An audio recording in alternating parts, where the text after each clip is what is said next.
Au Sahel, deux chiffres tombent et tout vacille d'un coup. Alors que les prévisions promettèrent l'échec agricole, une annonce fixe un objectif colossal: faire pousser du cacao là où règne la poussière et obliger le pays à regarder l'impossible en face. Que devient l'avenir d'une génération si ce pari échoue, et que signifie pour ceux qui restent s'aligner derrière Ibrahim Traoré malgré les rires venus de l'extérieur? En quelques semaines, pourtant, la promesse cesse d'être une provocation. Elle se transforme en défi national, répété, discuté, puis porté jusque dans les gestes les plus simples. Cette histoire ne se limite pas à une expérimentation agricole improbable dans une zone réputée hostile. Elle promet autre chose, plus décisif: comprendre comment une décision publique peut rouvrir ou refermer durablement l'horizon d'une société entière confrontée à la rareté, au doute et à la dépendance. Pour le spectateur, l'enjeu est clair en quelques mots: mesurer ce qui se joue quand un pays refuse l'impuissance. Pour les jeunes burkinabés, le pari touche à une alternative intime: rester ou partir, subir ou tenter, continuer à penser l'avenir ailleurs ou essayer de le construire sur place malgré des conditions défavorables. Pour les communautés rurales, il s'agit d'un possible renversement de statut: transformer une terre jugée stérile en levier économique, même fragile, plutôt qu'en condamnation silencieuse. Mais cette promesse est indissociable d'un risque majeur. Si l'échec est total, il ne laissera pas seulement des champs brûlés, mais une humiliation collective difficile à effacer.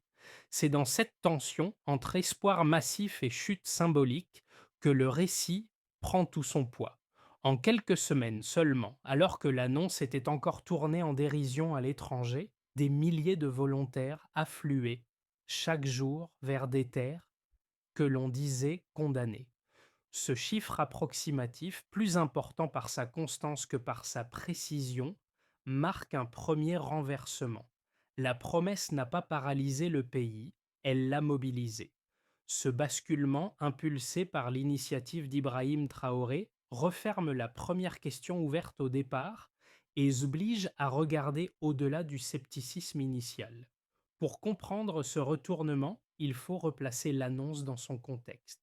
Le Burkina Faso est depuis longtemps décrit à travers un prisme de dépendance: climat hostile, agriculture fragile, jeunesse tentée par l'exil.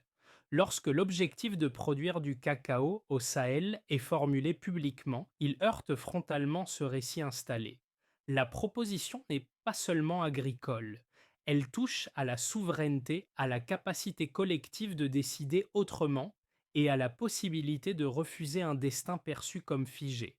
Les mots d'Ibrahim Traoré jouent ici un rôle central. Son appel à l'autodétermination circule rapidement de village en village, porté par les radios locales, les discussions informelles et des images partagées.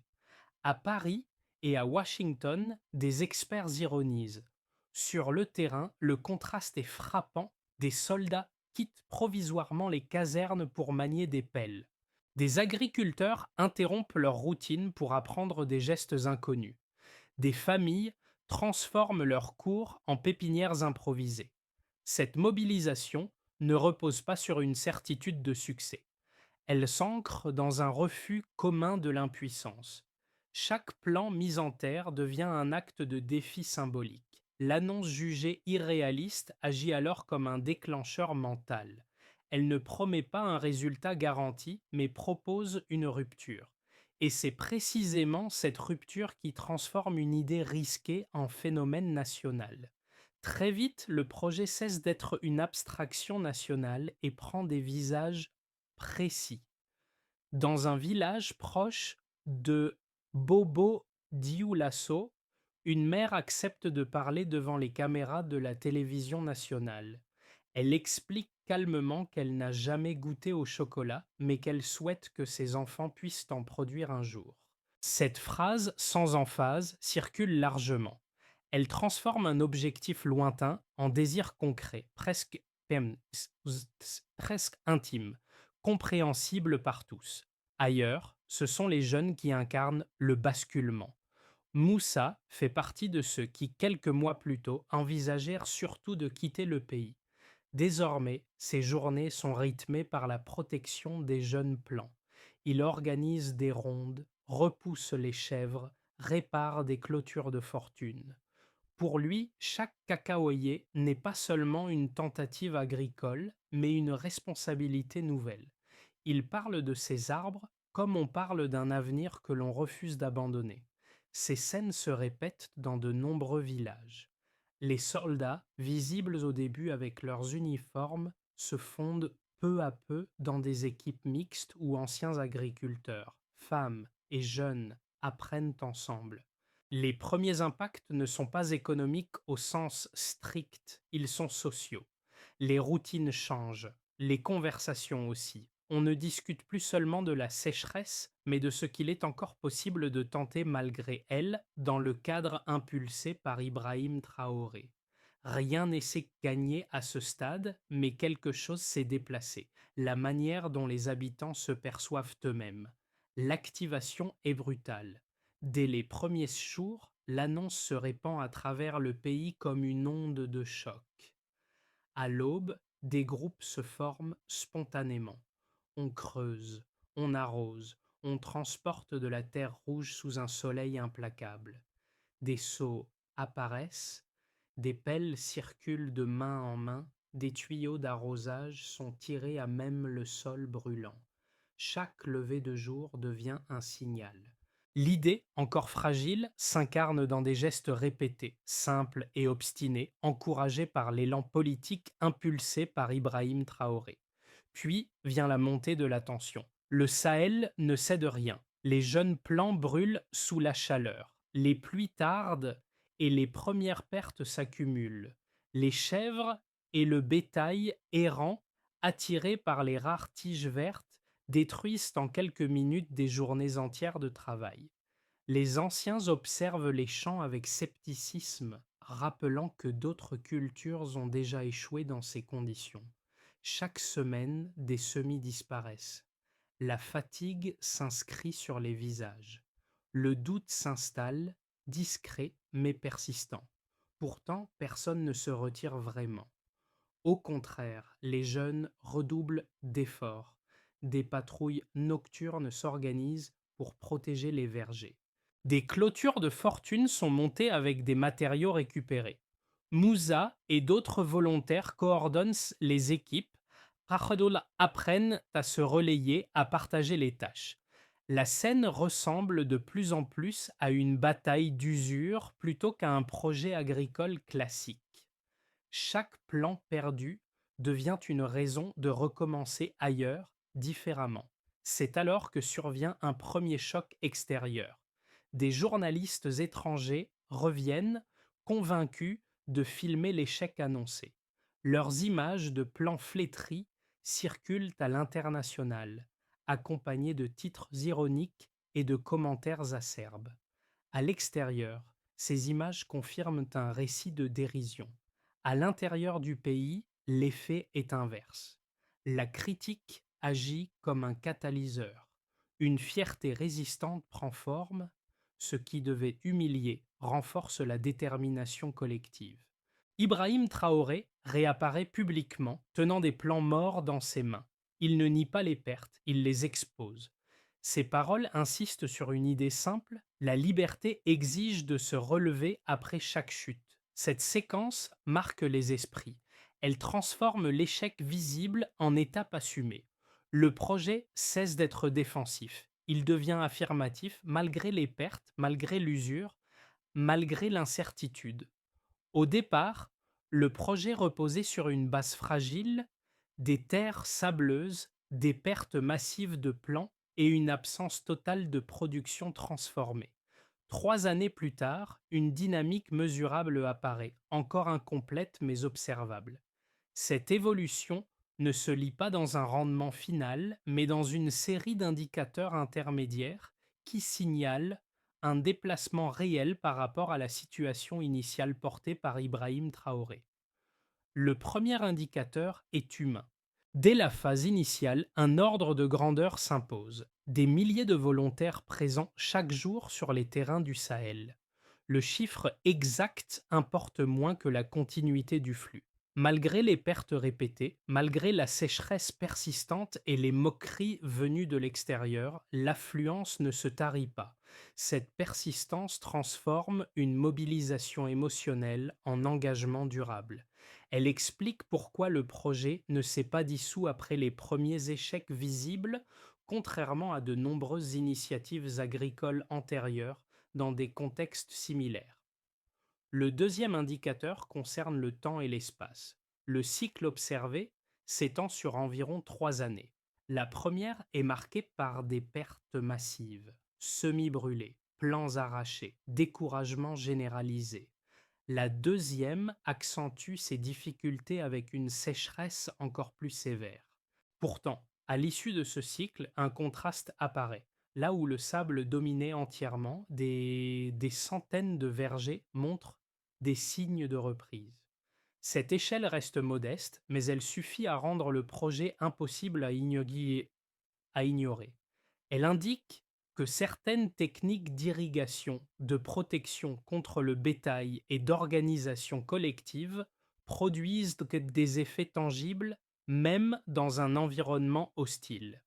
Le troisième indicateur est industriel. À la fin de la troisième année, l'ouverture de la première unité de transformation du cacao à Bobo-Dioulasso change la nature du projet. Pour la première fois, une ligne de production locale fonctionne, même à capacité réduite. Plus tard, une seconde unité dans la capitale vient renforcer cette orientation. Ce point est crucial car il marque un passage du champ à l'atelier. Le projet ne se limite plus à planter des arbres. Il s'inscrit dans une chaîne de valeur complète reliant la terre, le travail et un produit fini. Pris ensemble, ces repères forment une trajectoire cohérente. Ils ne garantissent pas le succès final et n'efface ni la fragilité climatique ni l'incertitude économique. En revanche, ils invalident l'idée d'un simple mirage. La mobilisation persistante, la transformation progressive des terres et l'émergence d'une capacité industrielle locale montrent que l'initiative a quitté le registre du symbole pur. Sous l'impulsion d'Ibrahim Traoré, elle s'est déplacée vers une structure réelle, suffisamment solide pour absorber encore des chocs, mais encore trop jeune pour se dire aboutie. Autrement dit, le projet n'est plus une promesse abstraite ni une réussite achevée. Il occupe un espace intermédiaire, mesurable, où chaque indicateur partiel compte davantage que le résultat final, parce qu'il redéfinit ce que le pays considère désormais comme possible. Les critiques internationales les plus structurées se sont articulées autour de deux arguments majeurs. Le premier est climatique. Selon de nombreux économistes et agronomes occidentaux, le Sahel ne dispose ni de l'humidité ni de la stabilité hydrique nécessaire à une culture aussi exigeante que le cacao. Dans cette lecture, investir des ressources humaines et matérielles dans un tel environnement relève d'une illusion technique.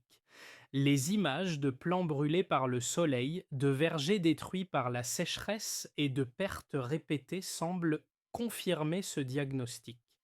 Sur le papier, l'échec apparaît plausible, voire probable, et il serait imprudent de l'ignorer. Le second argument est politique et social. Il affirme que le pays détourne ses forces vives de priorités jugées plus urgentes, sécurité, alimentation de base, services essentiels, pour se lancer dans un projet avant tout symbolique, sans garantie de rendement réel. Dans ce cadre, l'initiative serait moins une stratégie économique qu'un geste politique risqué, susceptible d'épuiser la mobilisation collective si les résultats tardent à se matérialiser. Là encore, la critique n'est pas dénuée de fondement. Les pertes ont été massives, notamment lors de la deuxième année, et le risque d'usure existe toujours. Pourtant, cette lecture présente une limite majeure. Elle raisonne presque exclusivement en termes de faisabilité technique immédiate, en négligeant la dimension humaine du processus. Or, ce qui s'est joué au Burkina Faso ne se réduit pas à un calcul de rendement agricole. Malgré les pertes, le pays n'a pas assisté à une dispersion de ses forces, mais à une mobilisation persistante. Les jeunes ne se sont pas retirés. Les villages n'ont pas abandonné. Les équipes se sont réorganisées semaine après semaine, contredisant l'idée d'un projet purement émotionnel voué à s'effondrer au premier choc. De plus, l'argument du symbole se fragilise face à un fait concret, l'émergence d'une capacité industrielle locale. L'ouverture d'unités de transformation, même modestes, montre que l'initiative dépasse le registre du geste politique. Elle s'inscrit désormais dans une chaîne de valeurs réelles, imparfaite mais observable. La contre-lecture ne prétend pas que le succès est assuré. Elle montre simplement que réduire le projet à une illusion climatique ignore une dynamique sociale profonde, capable de produire des effets que les modèles extérieurs n'avaient pas anticipés, y compris sous l'impulsion politique d'Ibrahim Traoré. Jusqu'ici, tout pouvait encore être interprété comme une mobilisation agricole fragile, dépendante du climat et de l'endurance populaire. Mais à ce stade précis, une lignée l'est franchie. Ce qui était perçu comme une tentative improbable commence à s'organiser autrement. L'attention se déplace des champs vers un lieu discret, loin des images spectaculaires ou des scènes de labeur sous le soleil. À Bobo Dioulasso, l'ouverture de la première unité de transformation du cacao agit comme un révélateur. Rien n'y est impressionnant. Des machines simples, une cadence réduite, des lots de fèves, soigneusement triés. Pourtant, ce détail modifie radicalement la lecture du projet. Le cacao cesse d'être seulement une culture expérimentale. Il devient le début d'une chaîne de valeur complète reliant la terre, le travail collectif et un produit fini, même modeste. Cette bascule est stratégique. Elle signifie que l'initiative ne repose plus uniquement sur la survie de plants fragiles, mais sur la capacité à conserver une part de la valeur sur place. Transformer localement, même à petite échelle, change le rapport au risque. Le projet sort du registre du symbole pur et entre dans celui de l'infrastructure. La présence d'Ibrahim Traoré lors de cette étape renforce la continuité du récit. Elle relie la promesse initiale à une matérialisation partielle. À partir de là, le projet ne peut plus être réduit à une simple illusion. Il devient un fait, encore vulnérable, mais désormais irréversible dans son principe. À partir de cette bascule, les effets du projet cacao commencent à se matérialiser de manière différenciée selon les groupes sociaux, révélant une transformation plus large que celle initialement anticipée. Pour les agriculteurs, l'impact est d'abord psychologique avant d'être économique. Longtemps cantonnés à des cultures de subsistance peu rentables et vulnérables aux aléas climatiques, beaucoup découvrent l'existence d'un horizon nouveau. Les vergers restent fragiles et les rendements incertains, mais la simple survie de certains plants modifie les comportements. Les clôtures, l'arrosage collectif et la surveillance partagée instaurent des formes de coopération inédites. Le travail agricole cesse d'être solitaire. Il devient organisé, pensé dans la durée et inscrit dans une logique collective encouragée par l'élan initial porté par Ibrahim Traoré. Pour les petites entreprises et les acteurs économiques locaux, la rupture est plus récente mais significative. L'ouverture des premières unités de transformation crée un embryon de marché intérieur. Transporteurs, coopératives, ateliers artisanaux commencent à se positionner autour de la filière cacao. Les volumes restent faibles, mais la nature du mouvement est nouvelle. Transformer localement signifie conserver une partie de la valeur sur place plutôt que de l'exporter à l'état brut ou de dépendre entièrement des importations. Des produits simples, beurre, poudre, barres, rudimentaires, apparaissent sur les marchés urbains. Cette dynamique ne bouleverse pas l'économie nationale, mais elle introduit une logique industrielle qui n'existait pas auparavant dans ce secteur. Pour les jeunes, l'impact est plus intime encore. Beaucoup envisageaient l'exil comme l'unique horizon possible. Le projet leur offre une raison de rester, non par contrainte, mais par engagement. Protéger un verger, apprendre une technique nouvelle, participer à une chaîne de production donnent un sens immédiat à leurs efforts. Dans ce cadre, le discours d'Ibrahim Traoré sur l'autodétermination cesse d'être abstrait.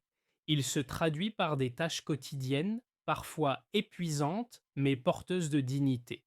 Le travail devient un acte d'appartenance, pas seulement une nécessité économique. Enfin, pour le pays et la région, les répercussions sont politiques et symboliques. Le Burkina Faso commence à être observé différemment par ses voisins du Sahel. Ce qui était perçu comme une initiative insensée devient un laboratoire d'autonomie. Les diplomaties étrangères, autrefois ironiques, adoptent un ton plus prudent. Sans bouleverser les équilibres régionaux, le projet modifie le récit dominant. Il suggère qu'un pays peut tenter autre chose que ce qui lui est prescrit, même dans des conditions défavorables. Pris ensemble, ces effets dessinent une transformation encore fragile mais réelle, où chaque groupe perçoit un déplacement tangible des possibles. À l'horizon des 6 à 12 prochains mois, plusieurs trajectoires restent possibles. Elles ne se hiérarchisent pas par probabilité, mais par conditions et conséquences. La première, la plus plausible, est celle de la continuité sous contrainte. Si les pluies demeurent et par demeurent faibles, mais relativement régulières, alors les vergers déjà adaptés pourront maintenir une progression lente. Les plants les plus résistants formeront un socle minimal suffisant pour éviter un recul brutal. Dans ce cadre, la coordination quotidienne des équipes locales, la protection contre le bétail et l'entretien collectif resteront déterminants. La production demeurera modeste mais stable, et les unités de transformation fonctionneront à faible cadence, assurant une présence continue du cacao local sans bascule majeure. Un second scénario, plus favorable, repose sur un enchaînement de signaux positifs. Si une saison légèrement plus clémente survient, et si les techniques d'irrigation testées dans plusieurs villages se diffusent plus largement, alors les vergers pourraient s'étendre au-delà des zones pilotes. La montée en compétences accélérerait la réduction des pertes. Si, dans le même temps, les coopératives, notamment féminines, renforcent leur rôle dans la transformation, alors la production locale de beurre et de barres simples pourrait augmenter. Cette dynamique renforcerait la crédibilité du projet à l'intérieur du pays et auprès des voisins régionaux, attirés par cette expérience d'autonomie agricole encore rare au Sahel. Un troisième scénario, plus difficile, ne peut être écarté. Si une nouvelle sécheresse comparable à celle de la deuxième année frappe les plantations, alors une partie des acquis pourrait être fragilisée. Si, parallèlement, des pressions économiques ou symboliques extérieures s'intensifient, les capacités industrielles naissantes pourraient ralentir. Ce scénario n'effacerait pas les progrès réalisés, mais il testerait la solidité de la mobilisation collective et la capacité des structures locales à absorber de nouveaux chocs sans se déliter. Ces trois trajectoires rappellent une chose essentielle. L'enjeu n'est pas de prédire, mais de penser en conditions. Le projet avance moins par certitude que par ajustements successifs. Sa viabilité dépendra de la capacité à consolider ce qui existe déjà sans brûler les étapes et à transformer une mobilisation sociale en organisation durable. Dans cette perspective, la question centrale n'est pas de savoir si le cacao réussira, mais si l'apprentissage collectif engagé pourra se maintenir face à l'incertitude. À ce stade, le projet dépasse les champs et les usines pour toucher des trajectoires personnelles, parfois éloignées géographiquement mais proches, dans les interrogations qu'elle soulève. Pour ceux qui vivent dans les zones rurales, l'expérience modifie la manière d'évaluer leurs propres choix. Continuer à investir du temps et de l'énergie dans une initiative fragile n'est plus perçu comme une obstination irrationnelle, mais comme un apprentissage collectif. L'échec n'est plus une fin en soi, il devient une information intégrée aux décisions suivantes. Cette logique change le rapport au risque et au temps long. Pour les jeunes urbains ou semi-urbains, souvent partagés entre l'attente d'un emploi formel et la tentation du départ, le projet introduit une alternative mentale. Rester n'est plus uniquement synonyme de stagnation. Participer, même indirectement, à une dynamique productive locale donne une valeur nouvelle à l'engagement sur place. Apprendre un geste, protéger un verger, travailler dans une petite unité de transformation confèrent une utilité immédiate, là où l'avenir paraissait auparavant abstrait ou lointain. Pour les observateurs extérieurs, notamment au sein de la diaspora africaine, l'expérience agit comme un miroir inconfortable.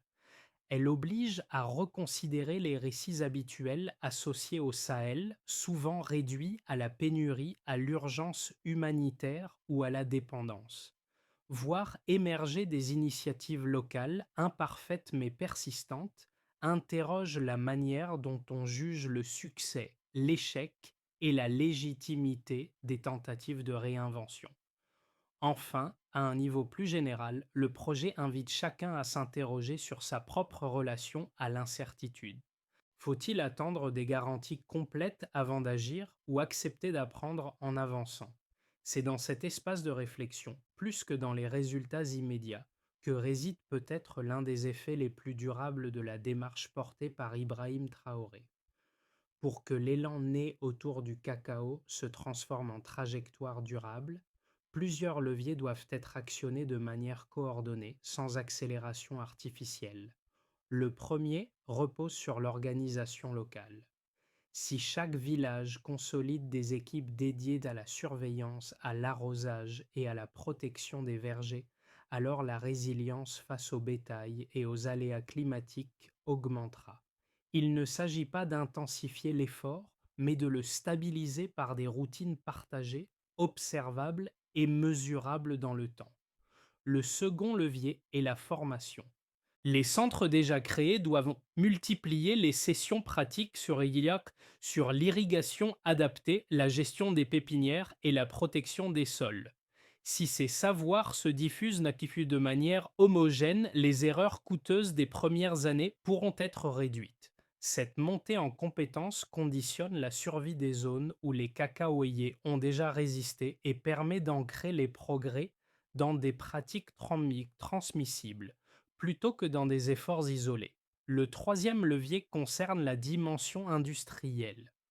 Les unités de transformation doivent aligner leur calendrier de production sur les volumes réellement disponibles. Si les achats, le stockage et la distribution sont planifiés avec rigueur, alors la filière cessera d'être symbolique pour devenir cohérente. La croissance devra rester progressive afin d'éviter une dépendance prématurée à des capacités que la production agricole ne peut pas encore soutenir.